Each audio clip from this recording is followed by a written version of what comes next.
بسم الله الرحمن الرحيم حسبي الله لا إله إلا هو عليه توكلت وهو رب العرش العظيم اللهم صل على سيدنا محمد وعلى آل سيدنا محمد صلاة ترزقنا بها رزقا حلالا طيبا مباركا فيه يا الله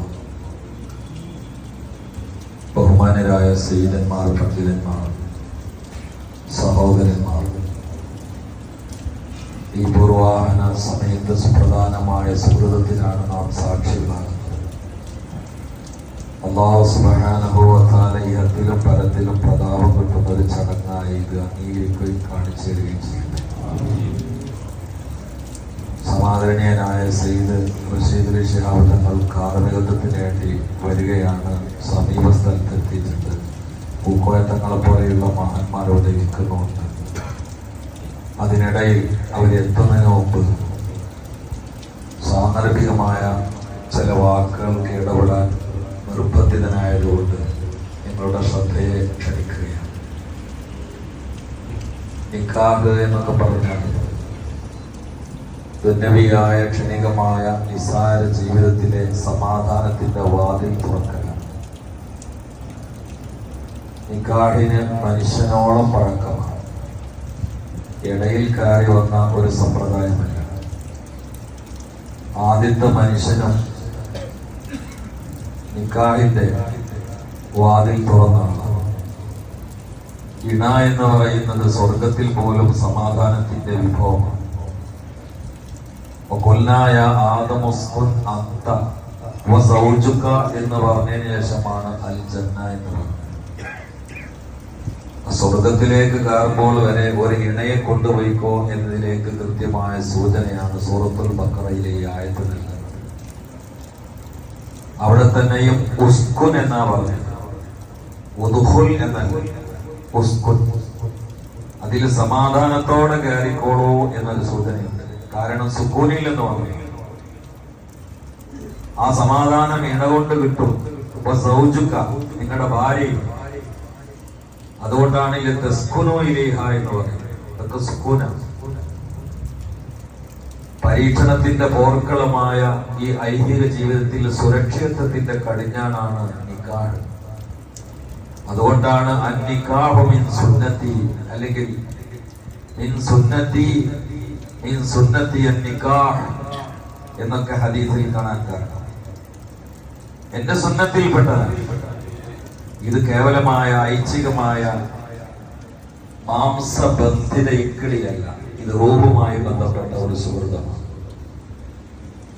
സൂഫിയാക്കളുടെ ഭാഷയിൽ പറഞ്ഞാൽ തഖ്വയുടെ കൈമാറ്റത്തിന്റെ വ്യവസ്ഥാപിതമായ സ്ഥാപനമാണ് വിവാഹം. വിവാഹം എന്ന് പറഞ്ഞാൽ ആ വാക്കിന്റെ അർത്ഥം തന്നെ വിശുദ്ധിയെ വഹിക്കുക എന്നതാണ്. വിശുദ്ധമായ പരിശുദ്ധമായ ഒരു സംരംഭമാണ്.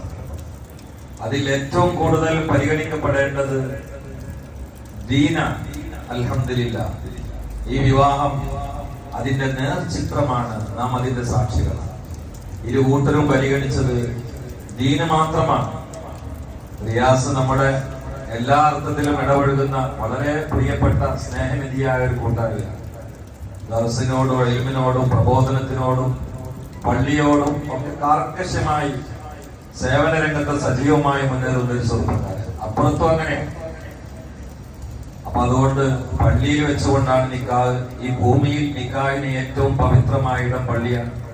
ഏറ്റവും ഉത്തമമായ സമയം പ്രഭാതമാണ്. ഏറ്റവും നല്ലവർ മുത്തഖീങ്ങളായി അതിന് സാക്ഷികളാവുക എന്നതാണ്. ഇവിടെ ഉലമാഉണ്ട്, പ്രത്യേകിച്ച് സയ്യിദന്മാരുണ്ട്. ഒരു സയ്യിദത്തിന്റെ കാർമികത്വത്തിലാണ് ഇത് നടക്കാൻ പോകുന്നത്. ബാഹ്യമായി ദീൻ പറഞ്ഞ ലക്ഷണങ്ങളിൽ ഭൂരിഭാഗവും ഈ സുപ്രധാന സമാഗമത്തിൽ മലിച്ചിരിക്കുകയാണ്. ഇത് ലാഹിറും ബാത്തിനും യോജിച്ച രൂപത്തിൽ, ദുന്യാവും ആഖിറവും വിജയിക്കുന്ന രൂപത്തിൽ, കൂട്ടുകുടുംബം ഒന്നിച്ച് സ്വർഗം സ്വന്തമാക്കുന്ന സൗഭാഗ്യത്തിൽ അള്ളാഹു എത്തിക്കട്ടെ. നിക്കാഹ്, നിക്കാഹ് നൂന് കൊണ്ടാണ് ഈ വാക്ക് തുടങ്ങുന്നത് തന്നെ. നൂന് കൊണ്ട്. നിങ്ങൾ ക്ഷമിക്കണം, സയ്യിദ് റഷീദ് അലി ശിഹാബ് തങ്ങൾ വരുന്നതുകൊണ്ടാണ്. നിക്കാഹിന്റെ ചടങ്ങിലൊന്നും ഒരു പ്രസംഗിക്കുന്ന ആളല്ല. പക്ഷെ വെറുതെ ഇരിക്കണ്ട, ആ സമയത്ത് ഇൽമായിക്കോട്ടെ എന്ന നിലയിലാണ് രണ്ടു വാക്ക് പറയുന്നത്. ഏറ്റവും കൂടുതൽ പരിഗണിക്കപ്പെട്ടത് നിക്കാഹിൽ നൂന് തന്നെയാണ്. നൂൻ ഒരു രഹസ്യത്തിന്റെ അക്ഷരമാണ്. ഖുർആനിലെ സുപ്രധാനമായ കേന്ദ്ര ബിന്ദു നൂന. സൂറത്തുൻ നൂർ ഒരു അധ്യായം തന്നെയാണ്, നൂന കൊണ്ടാണ്. അതിൽ നൂറിന്റെ ഒരു സൂറത്തുണ്ട്. അല്ലാഹു നൂറുസ് സമാവാതി വൽ അർദ്. ഈ നൂന കൊണ്ടാണ് നിക്കാഹ് എന്ന വാക്ക് തുടങ്ങുന്നത്. അപ്പൊ അള്ളാഹുവിന്റെ ഇസ്മിലെ പ്രധാനപ്പെട്ട ഒരു ഹർഫ് കൊണ്ടാണ് ഈ ലഫ്ള് തുടങ്ങുന്നത്. രണ്ടാമത്തെ സ്പെല്ലിംഗ് കാഫാണ്. അത് അള്ളാഹുവിന്റെ കരീം എന്ന ഇസ്മിലെ ആദ്യത്തെ അക്ഷരമാണ്. മൂന്നാമത്തെ ഹർഫ് അലിഫാണ്. അത് അഹദ് എന്നതിൽ ആദ്യത്തെ അക്ഷരം.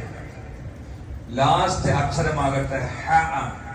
അതാണ് നിക്കാഹിന് അത്യാവശ്യമുള്ളത്. ഹിൽമ്, ഹലീം, സഹനമാണ്, ക്ഷമയാണ്.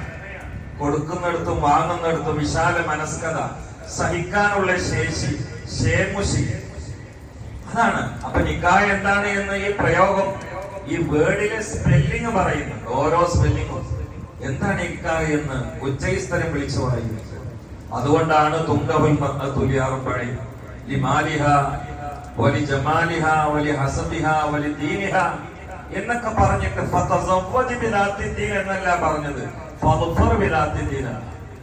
പല ആളുകളും വിവാഹം കഴിക്കുന്ന സമയത്ത് കുടുംബം പരിഗണിക്കും, സമ്പത്ത് പരിഗണിക്കും, ഭംഗി പരിഗണിക്കും, ദീനം പരിഗണിക്കും. മുസ്തഫ നബി സല്ലല്ലാഹു അലൈഹി വസല്ലമയുടെ അധ്യാപനം അല്ലെങ്കിൽ അരുളപ്പാട് ഫദ്ഫർ. പിന്നെ പറയേണ്ടത് നീ വിവാഹം കഴിക്കണമെന്നല്ലേ. ഇതൊക്കെ പരിഗണിച്ചുകൊണ്ട് പല വിവാഹങ്ങളും നടക്കാറുണ്ട്. അതുകൊണ്ട് നീ വിവാഹം കഴിക്കണം, ദീന് പരിഗണിച്ചുകൊണ്ട് എന്നാണല്ലോ ആ ഒഴുക്കിൽ പിന്നെ വരേണ്ട ഭാഷ പ്രയോഗം. പക്ഷെ പറഞ്ഞത് അങ്ങനെയല്ല. അതുകൊണ്ട് നീ വിജയിക്കണം. ദീനുള്ളവനെ കൊണ്ട് അല്ലെങ്കിൽ ദീനുള്ളവളെ കൊണ്ട് നീ വിജയിക്കണം എന്ന് പറഞ്ഞാൽ വിവാഹ ചടങ്ങിൽ ദീനാണ് മാനദണ്ഡമെങ്കിൽ വിജയം ഉറപ്പ് എന്ന് തറപ്പിച്ചു പറഞ്ഞു മുത്തു മുഹമ്മദ് റസൂലുള്ളാഹി സ്വല്ലല്ലാഹു അലൈഹി വആലിഹി വസല്ലം. അതുകൊണ്ട് ഈ സുകൃതം വിരിയുന്ന, ഈ നന്മയുടെ പ്രതീക്ഷകൾ ഉണർത്തുന്ന ഈ സംഗമത്തിൽ ഒരുപാട് പ്രതീക്ഷയാണുള്ളത്. ഇരു ഭാഗത്തു നിന്നും പ്രധാനമായും പരിഗണിച്ചത് ദീന് തന്നെയാണ്. അള്ളാഹു ആ ഒരു സുഗന്ധവും വെളിച്ചവും തെളിച്ചവും പ്രഭാമയമായ അവസ്ഥയൊക്കെ ഈ ഒരു കൂടിച്ചേരലിലൂടെ അള്ളാഹു പ്രദാനം ചെയ്യട്ടെ. ദർശന സ്പർശനം വിലക്കപ്പെട്ടിരുന്ന രണ്ട് തടികൾ, അന്യായമായ സ്പർശനം അന്യായമായ ദർശനം ലോക്കാക്കിയിരുന്ന മാറ്റിവെക്കാൻ നിർബന്ധമാക്കിയിരുന്ന രണ്ട് തടികൾ രണ്ടല്ല ഒന്നാണ് എന്ന് അള്ളാഹുവിന്റെ നിശ്ചിതമായ അംഗീകാര വചനത്തോട് വ്യവസ്ഥാപിതമായും സുശക്തമായും സ്ഥാപിക്കുന്ന അതിമനോഹരമായ ഒരു ചടങ്ങാണ്.